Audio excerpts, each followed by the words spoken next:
cessez-le-feu, libération des otages, stabilisation de la région. Robert Ménard, la semaine dernière, vous nous disiez beaucoup de mal de la décision d'Emmanuel Macron. Est-ce qu'il vous rassure un petit peu? Absolument pas, parce qu'il se fout de nous, Macron. Pourquoi?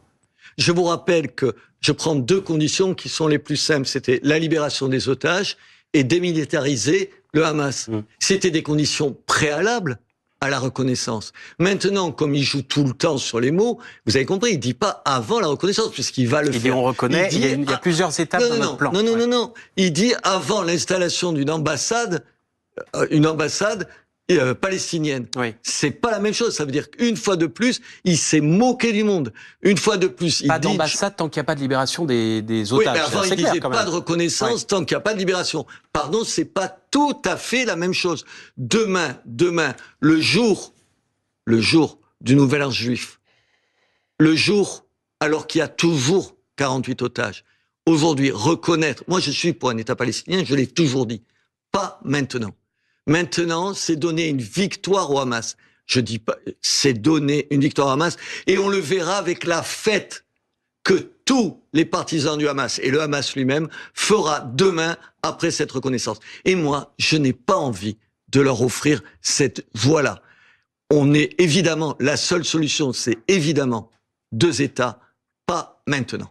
Est-ce que vous entendez ces arguments, Clémentine Autain, du pas maintenant, 2 ans seulement après le 7 octobre? Avec les otages, nom de Dieu, ils sont là, les otages, ils sont toujours otages.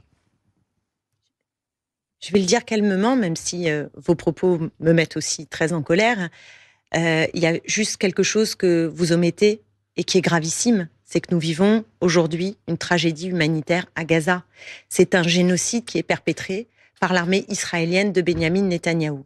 Donc ça, c'est la première chose, c'est que dire pas maintenant, moi, j'ai envie de vous dire, on aurait dû le faire depuis très longtemps, la reconnaissance de l'État de Palestine, ça c'est l'évidence, parce que quand vous avez une injustice aussi forte, eh bien, vous créez un terreau épouvantable de violence, de tragédie. Donc, cette reconnaissance, je l'ai plaidée depuis des années, et je pense qu'elle arrive bien tard. Mais dire que ce n'est pas le moment, alors que Benyamin Netanyahou, non seulement sans faire, a affamé la population, a tué des civils, a assassiné des journalistes... Vous avez oublié le 7 octobre, madame. Vous avez oublié le 7 octobre.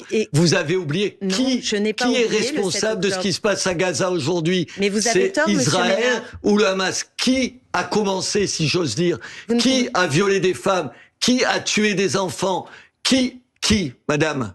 Mais vous savez très bien que le conflit israélo-palestinien n'est pas né le 7 octobre. Mais je vous ai jamais dit ça.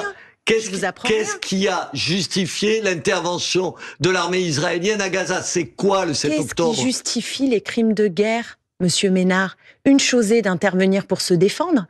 Mais là, on n'est pas dans cette situation. L'armée israélienne, Benyamin Netanyahou, n'interviennent pas pour se défendre. Ils bafouent, le droit international. Ils font des crimes de guerre. Madame, ils génocident un peuple, Monsieur Ménard. Madame, ils se défendent face à des gens qui ne veulent pas reconnaître Israël, qui ne veulent qu'une chose, rayer Israël de la carte. Parce que Benyamin Netanyahou, il veut reconnaître les droits des Palestiniens. Je ne défends pas Monsieur Netanyahou. Je défends le droit d'Israël d'exister. Et je vous rappelle que depuis 1948, chaque fois, ce n'est pas Israël qui a refusé de reconnaître l'État palestinien, c'est exactement le contraire. Je vous rappelle, pour votre gouvernement. Non. Monsieur Ménard, vous pouvez pas dire ça, vous savez que ça n'est pas la réalité. Comment je sais que c'est pas la réalité? Non, c'est pas la réalité, absolument pas la réalité. Moi, je pense que le peuple israélien, c'est un peuple, il a droit à un État, et d'ailleurs, il a un État. Le peuple palestinien est un peuple, il a droit à un État. Mais aujourd'hui, la situation, c'est que le gouvernement israélien de Benyamin Netanyahou cherche par une politique du fait accompli, de l'extermination humaine, empêcher l'existence d'un État palestinien. Comment vous pouvez employer des mots pareils? Il y a une extermination. Vous savez, attendez, vous savez le sens de l'extermination? Vous ne regardez que CNews? Clémentine Autain. Non. Arrêtez, ça va. Robert Ménard, Clémentine Autain, s'il vous plaît. S'il vous plaît, Clémentine Autain. Robert Ménard.